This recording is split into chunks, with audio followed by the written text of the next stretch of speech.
Chris is going to ask and answer, whether if when LLMs destroy the world, will truth still be there? Is truth future-proof? That's how I interpret it. There can be many threats to truth, I think. Okay, it's me again. Hello. Yeah, so I've been talking with some of my students and collaborators about some of these philosophical existential questions around mechanized proofs. One of them, Cynthia Lee, is in the room. Say hi to Cynthia if you catch them. And yeah, so the context here, as with the previous two talks, is mechanized proofs. But I want to start with just thinking about what the concept of, like, why are we doing proofs in the first place? What does that normally look like in the process of academic, idea creation, knowledge creation, and publication? You've usually got some definitions and some claims and some proofs. And to make this available for future reference, we put all those things together into a paper and maybe like upload them to some suitable repository that we trust based on some kind of social process. They're going to be sort of checked by peer review and distributed to people and subject to independent validation. And like they'll last for a while, right? Like we expect these things to be around and be possible to be used in future generations. And maybe we also consider them to some extent like a fundamental part of human culture that we care about not losing. So when we shift to mechanizing mathematical knowledge, how do things change?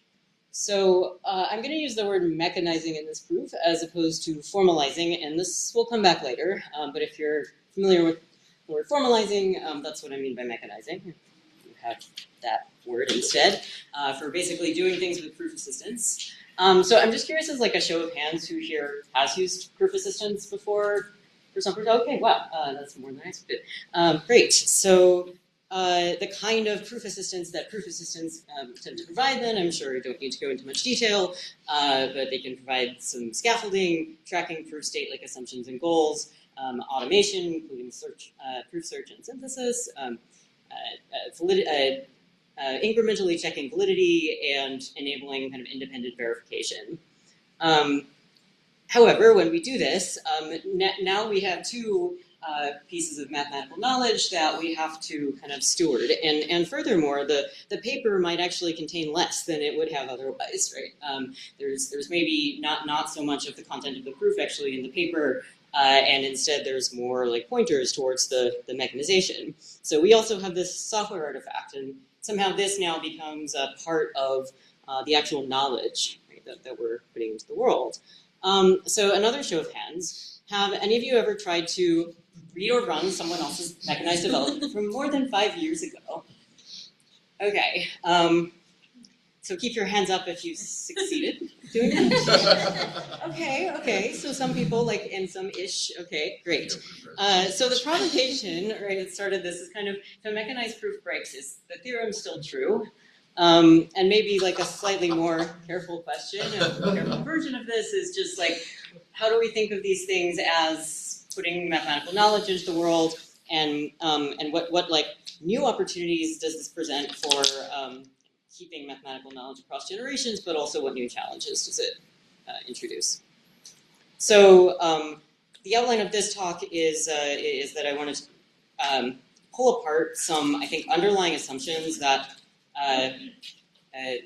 should be made more explicit as we talk about this idea in terms of why we mechanize in the first place, and then kind of get into maybe the speculation about how. And I'm going to bring up some discussion questions throughout the talk that I'm not going to like pause for discussion in the moment, but that I want you to be kind of thinking about, and I'll summarize them at the end that can maybe feed into the discussion session.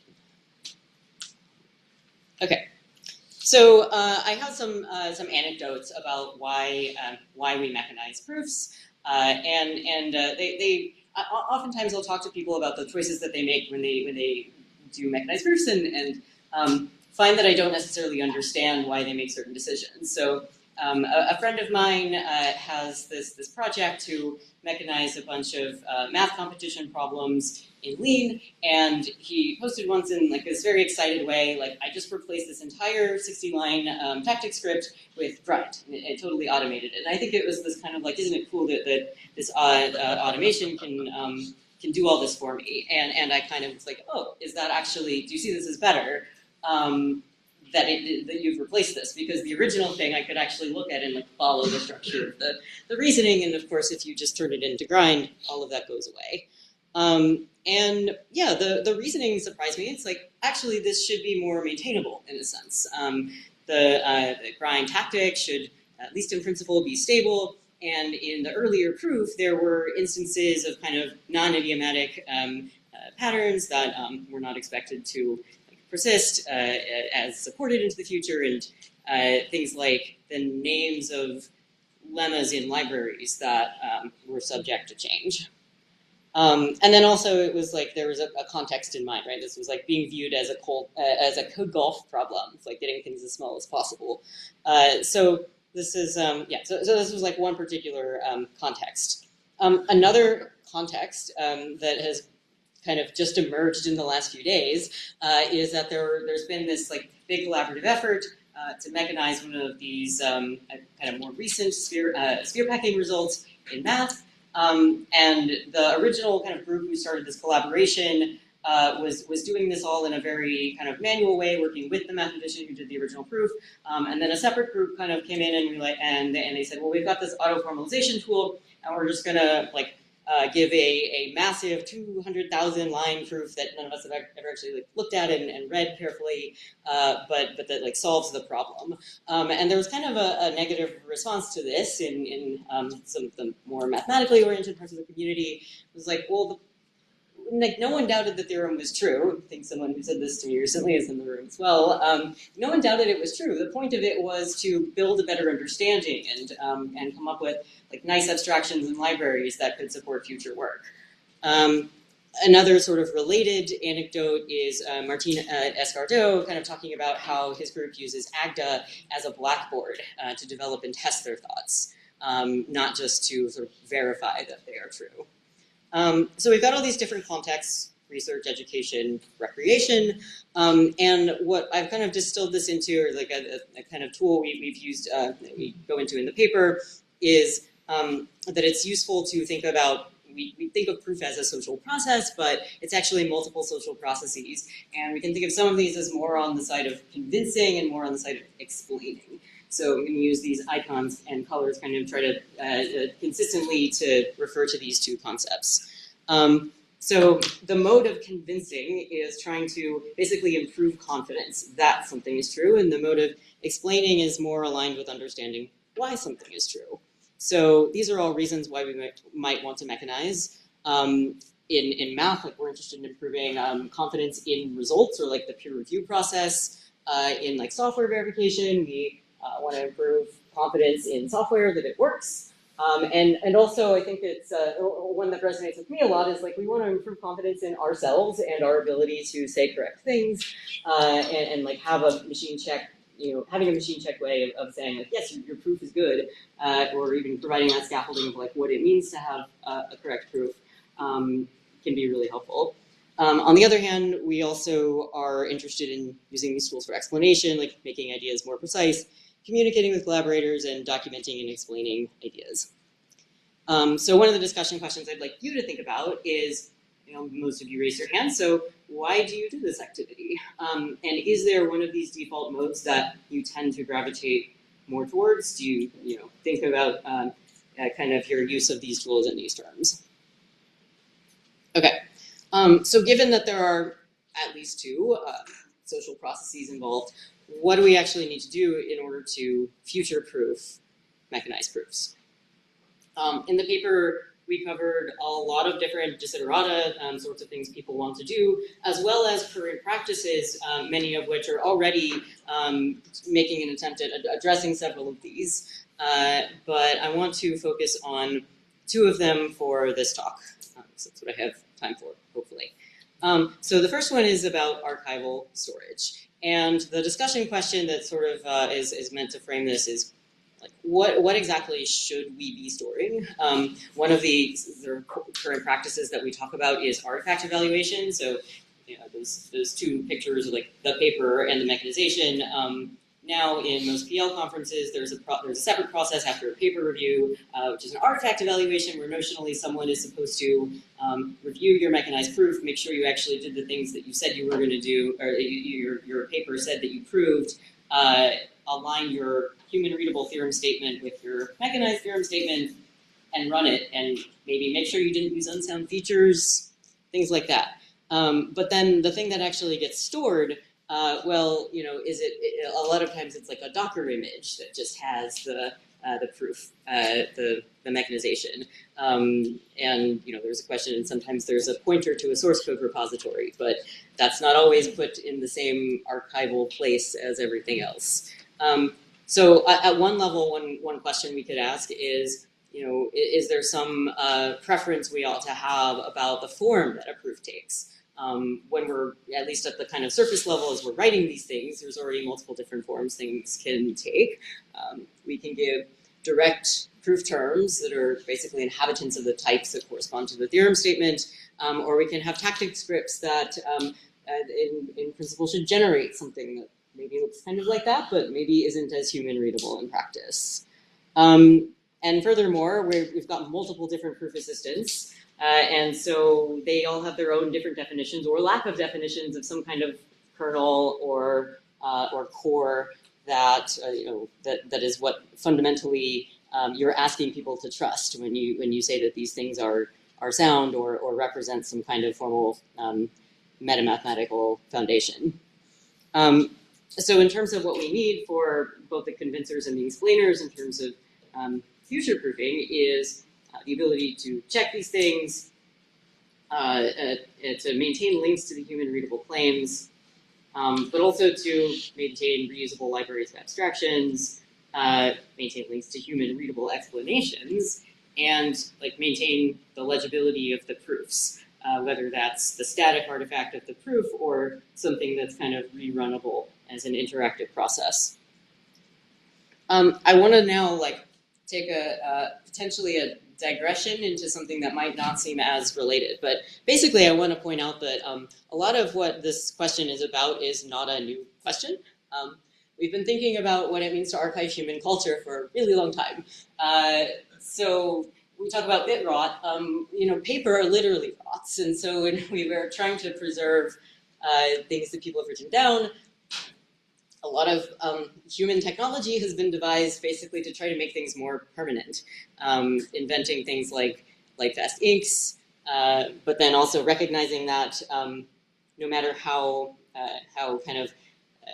no matter how good your ink and paper is, you're still going to have to do some amount of reprinting or even manual transcription prior to the printing press, and there's a lot of stewardship and care involved. I got into learning how to make one of the earliest light fast inks at one point, and the history is very interesting, and I recommend reading about it.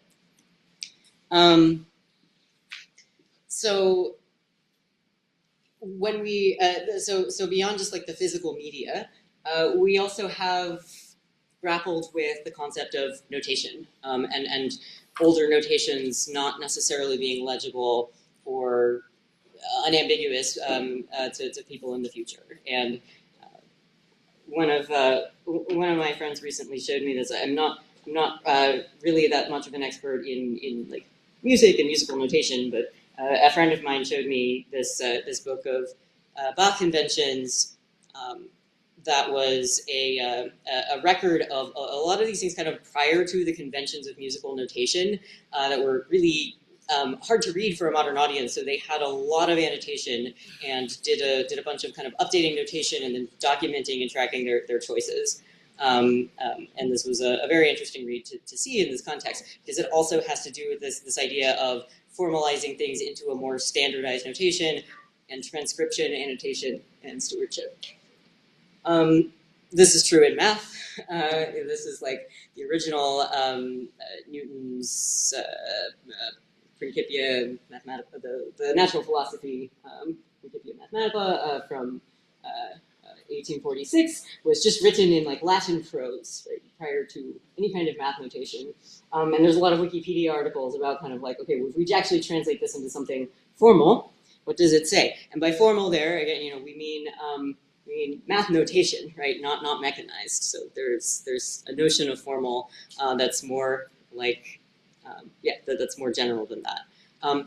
Once we get into digitizing things, then typesetting languages help us.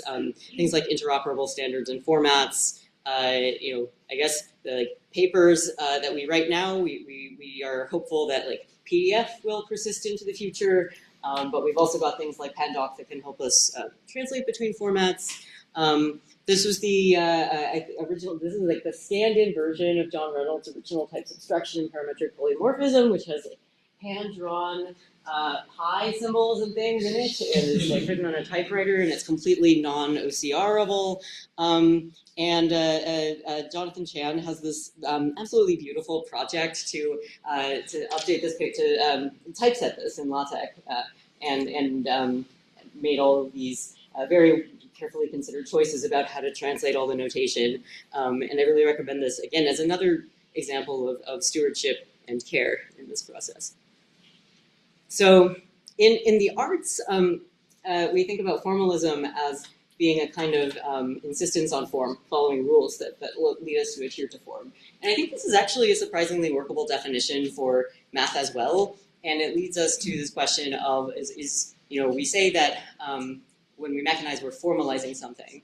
But a lot of times, maybe it's not actually that formal, in the sense that we might not have a formal definition of the language that we're mechanizing into. And we certainly don't have like a shared interoperable format that we all agree to as the notation that we use to describe math. And that's kind of impossible because we all use different foundations and we have different commitments to wanting to use some versus the others. So if that's impossible, then like how should we share knowledge across these different communities? Can we come up with sort of Rosetta Stones or do more like manual comparison efforts, like the Poppelmark challenge back from like the mid to late aughts for comparison on a common set, comparison between proof assistants on a common set of benchmark problems. Okay, we're at zero. Thank you. I've not been paying attention over here. Okay, when it comes to running stored proofs. Okay, you should, so interactivity is important. There's been cool work on this already. You should talk to Cynthia about how games people do this. There's some interesting ideas here in archiving interactive media, but we certainly don't have clear answers yet for how to do this, but maybe thinking about games can help us. I've mentioned stewardship a lot, and I think there's a lot of questions about like who is responsible for this. There's a lot of people involved in this process: proof system developers, proof repository maintainers, peer reviewers, and the proof authors themselves. And it's not clear yet. Oh, the link to the slides will be at the end, and you can look through these more carefully. But I think we have expectations or defaults or norms that we've set up for who's responsible for what, and I think we should ask, is that the right way to set up those incentives? So yeah, in the paper we have we cover a bunch of current and past practices around things that we think could hopefully address this issue. But this is the collected set of discussion questions that I've asked, and I hope you'll give us some new thoughts. Thank you.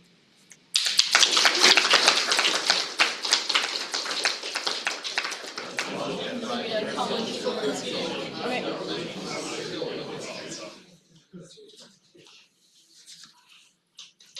Questions, feedback, thoughts?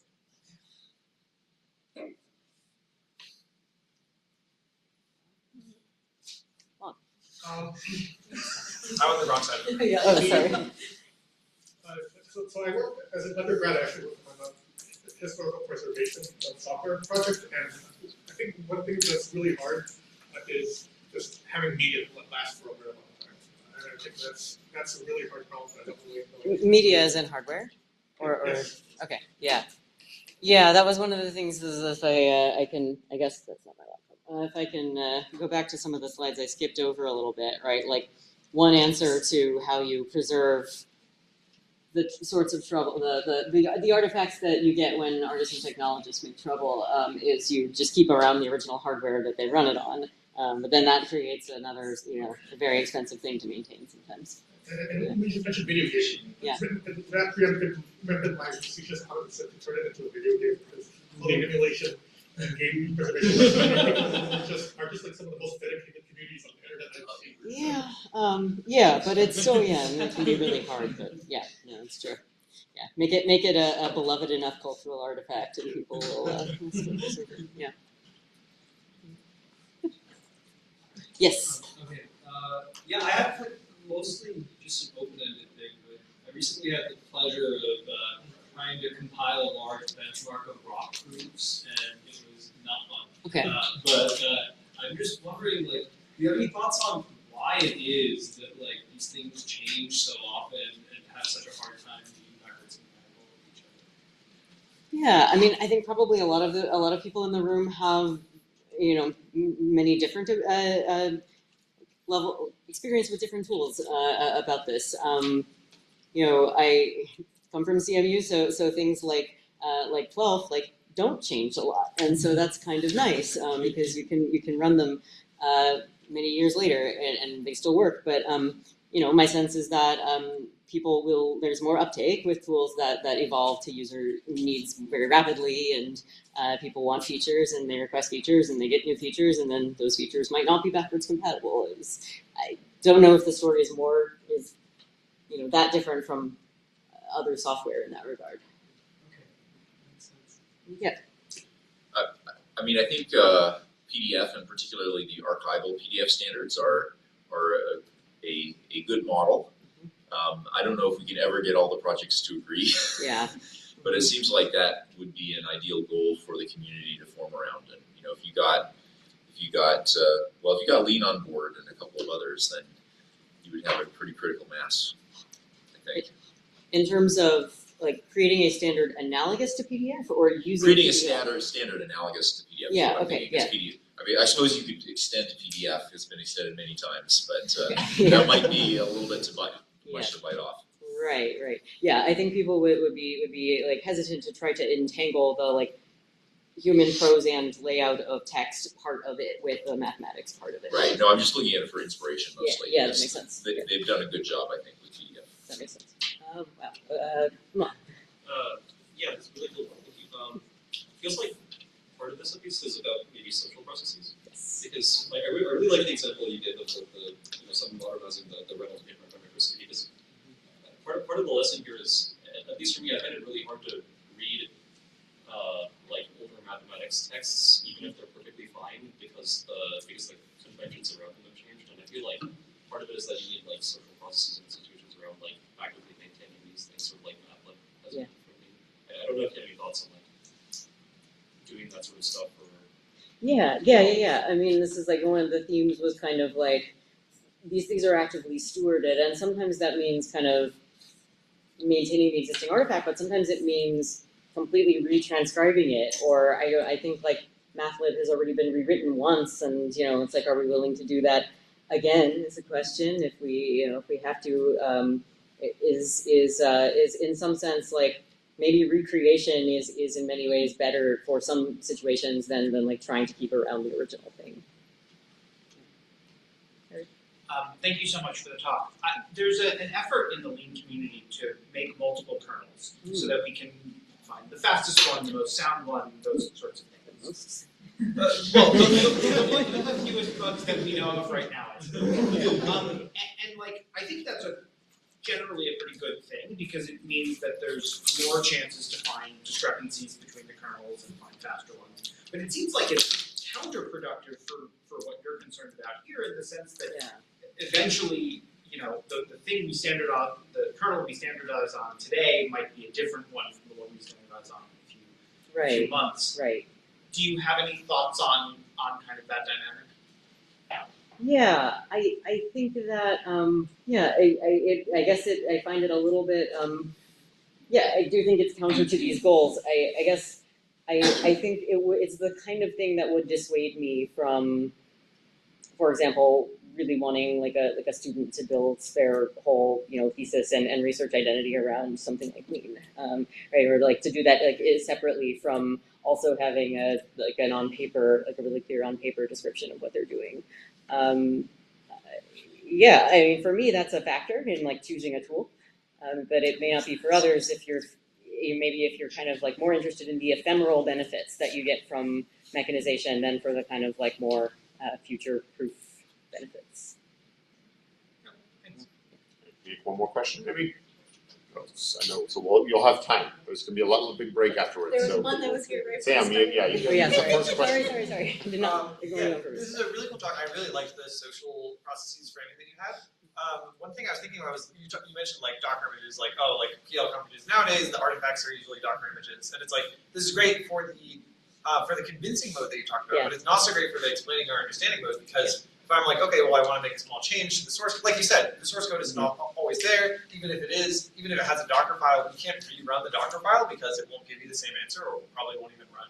But we actually have tools like Nix nowadays that allow you to build Docker images from source and then get the same answer in 5 years, right? So like these tools that allow you to not just like here's a fixed static thing that works as long as you want to just like convince yourself that it runs, but start from the source that the person was working with and then recreate the same thing, allow you to then make small changes and then see the effects of those small changes. Yeah. So I guess, I don't know, I feel optimistic that we can like move toward better tools that allow us to support both of these different kinds of social processes for our artifacts going forward. Cool. I wish to hear more. I wish to become optimistic as well. Okay, thanks, Chris.